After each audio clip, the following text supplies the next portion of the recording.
still more. I know I've been talking a lot, but who doesn't love that? Okay, so application deadlines. Write these down. That's all you have to do. Learn them, write them down. So deadlines are not the day that you get to click submit on your application. Deadlines are the day that you've already submitted that application, your essay is done, your transcripts have been sent, your letters of rec have been uploaded, and if you're submitting scores, those have been sent as well. So please do not go to 11:58 on the last day of the deadline and click submit. You will not get everything in time. In addition, there are multiple deadlines at some universities. So we already talked about early action, early decision, all that jazz. But there are several universities that also have separate honors college applications. So you will need to submit that application as well if you're interested in joining their honors college. Universities are very upfront about all their deadlines, so it will not be hard information to find on their website, or if you talk with an admissions rep, if there are multiple deadlines for honors colleges and things like that. But please write those down. Keep that information. You don't want to miss an opportunity, especially for a scholarship, because you got the deadline wrong. And what I suggest is Ms. Lytle created this college application spreadsheet, and it is on my website, and you can download it. It's just an Excel spreadsheet where you can keep track of every university you apply to, which ones you've already submitted the essays, where the letters of rec have gone, what day you hit submit, when the SAT scores got there, everything you need. So please, please, please use that resource. Okay, pathway programs. We're almost done, I promise. Like, I know I talk a lot, but we're almost done. Pathway programs. So, once again, lots of text. Just listen. Some universities offer pathway programs where students can attend a community college or another university, and then if they receive a certain GPA after 1 or 2 years, they're automatically admitted into the university. So at Texas A&M, where I went, they had the blend team.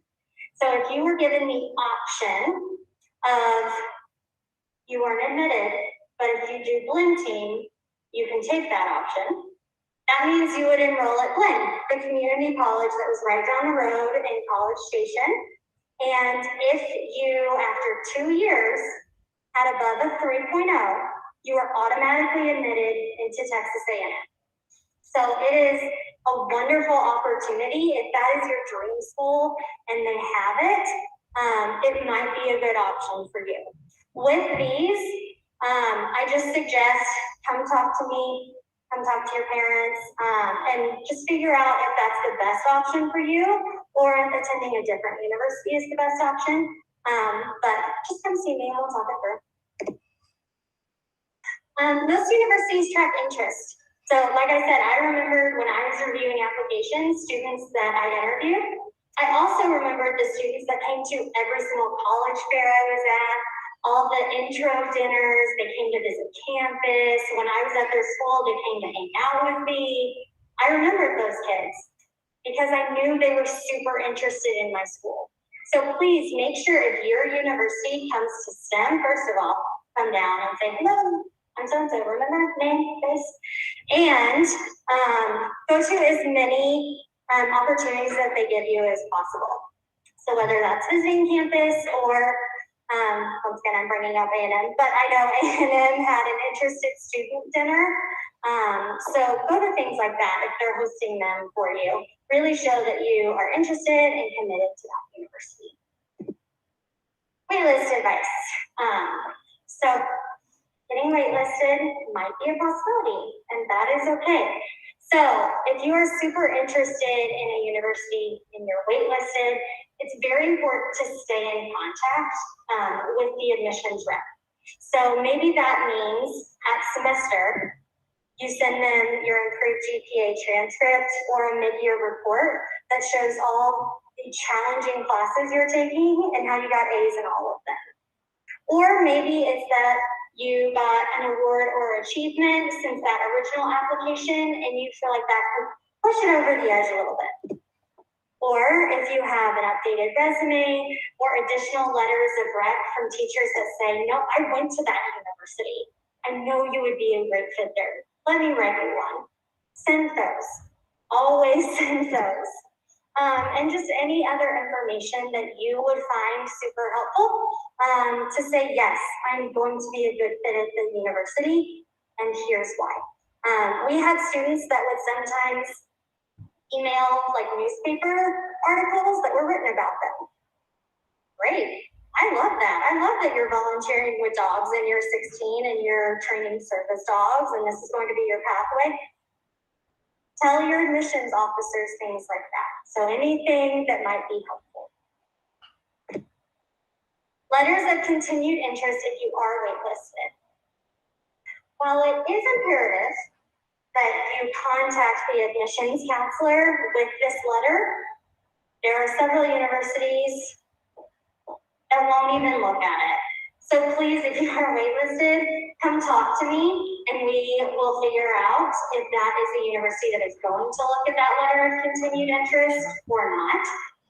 And then we have some resources here in case you need that. They're also on the website, everything's on the website for you to use. Okay, final meme. No applause, really? Okay, so final meme, senioritis. Senioritis is everywhere. Do not let this be you. You know, colleges are looking at what classes you're taking. They're looking to see that you're still involved in extracurricular activities, that you're still volunteering at the places that are important to you. Continue to be a present student. And also remember to enjoy this year. You graduate high school once. This is all you get. Why would you want to waste your year stressing about college, stressing about the future? Enjoy this moment. Enjoy this year. And parents, that goes for you as well. I know college admission is extremely stressful, and I get that. It's a big deal, and I understand. But there are a lot of really great things that senior year provides that you don't want to forget. Take lots of pictures. Be the annoying parent that's always like, wait, let me take a picture of that. But just live in the present for senior year. Okay, so we have, okay, I finished it. Okay, so we have some information on paying for college. Now, the FAFSA, extremely important, opens on Friday. So please, please, please make sure you start that application as soon as possible. If you start that application and submit it on October 1st, even if you have the same income and tax returns as someone who submits it on November 1st, you're getting more money than them. Because once the funds are in route, they're out. So please, please, please do this as early as possible. A lot of private schools do also require the CSS. There is a fee with it. So I don't love that, but a lot of private schools require it. Come see me if you have any questions about that. And then there's also always university scholarships and third-party scholarships as well.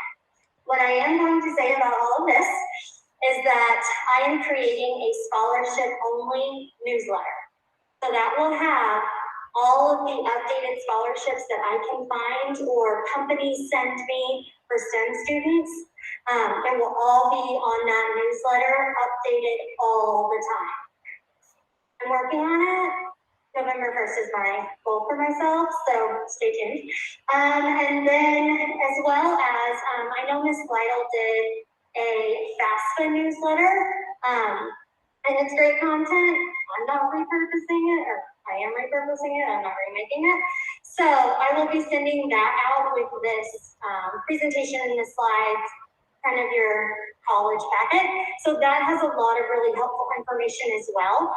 It is already on the newsletter website, so If you want to go access that now, you can. I'm planning on sending out that link again tomorrow before the FAFSA opens. Okay, and then here's all my contact information.